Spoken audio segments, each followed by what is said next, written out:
یہاں اللہ تعالیٰ فرما رہے ہیں کہ ایمان لانے والوں کے لیے نشانیوں کی کمی نہیں ہے۔ ایک ایک آیت پر ان کا ایمان پختہ سے پختہ تر ہوتا چلا جاتا ہے، اور جو لوگ کفر میں ہی رہنا چاہتے ہیں، کفر پر جمے رہنا چاہتے ہیں، انہیں کوئی بھی نشانی نظر نہیں آتی ہے۔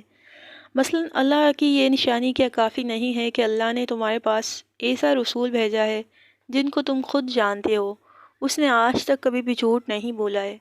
تو کیا جو شخص کسی انسان پر جھوٹ نہیں بول سکتا، وہ اللہ پر جھوٹ کس طرح بول سکتا ہے؟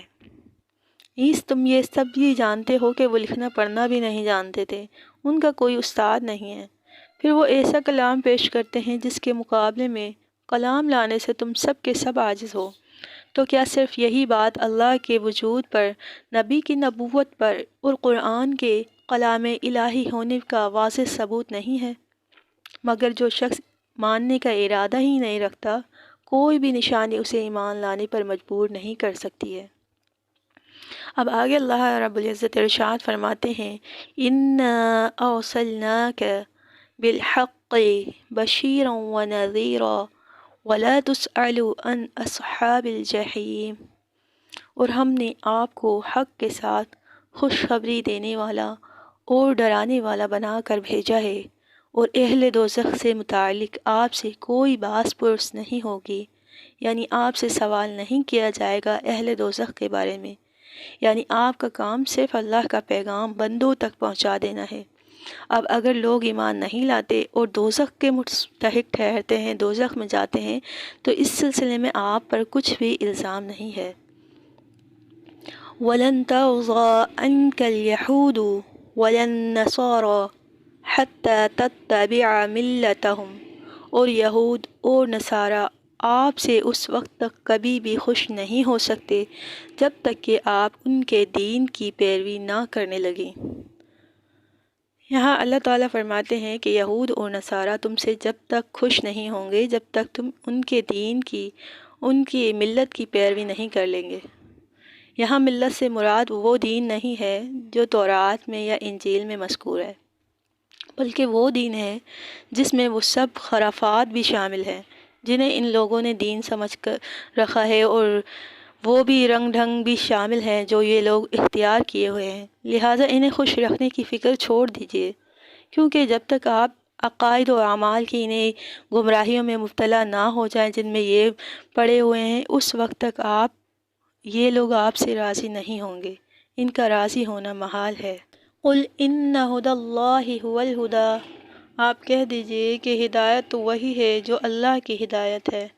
وَلَئِنِ اتَّبَعْتَ أَهْوَاءَهُمْ، اور اگر آپ پیروی کرنے لگیں أَهْوَاءَهُمْ، ان کی خواہشات کی، بَعْدَ الَّذِي جَاءَكَ مِنَ الْعِلْمِ، اس کے بعد کہ آ گیا آپ کے پاس علم، مَا لَكَ مِنَ اللَّهِ مِنْ وَلِيٍّ وَلَا نَصِيرٍ، تو نہیں ہوگا آپ کے لیے اللہ سے بچانے والا کوئی دوست اور کوئی مددگار۔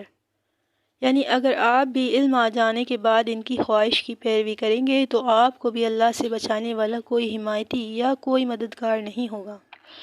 یہ اللہ تعالیٰ نے تنبیہ کے طور پر اور فرض کے طور پر کہا ہے کہ بالفرض آپ بھی اگر ایسا کریں تو آپ کو بھی اللہ سے بچانے والا کوئی مددگار، کوئی دوست نہیں ہوگا، کوئی آپ کو بھی اللہ سے نہیں بچا سکے گا۔ گویا امت کو انتہائی تاکید سے آگاہ کیا جا رہا ہے کہ اگر کوئی شخص اسلام لانے کے بعد پھر سے یہودی یا عیسائی بن جائے تو اس کو اللہ کے عذاب سے کوئی بچا نہیں سکے گا۔ الذین آتیناہم الکتاب، جن لوگوں کو ہم نے کتاب عطا فرمائی ہے، یتلونہ حق تلاوتہ، وہ اس کو اس طرح پڑھتے ہیں جیسے اس کو پڑھنے کا حق ہے۔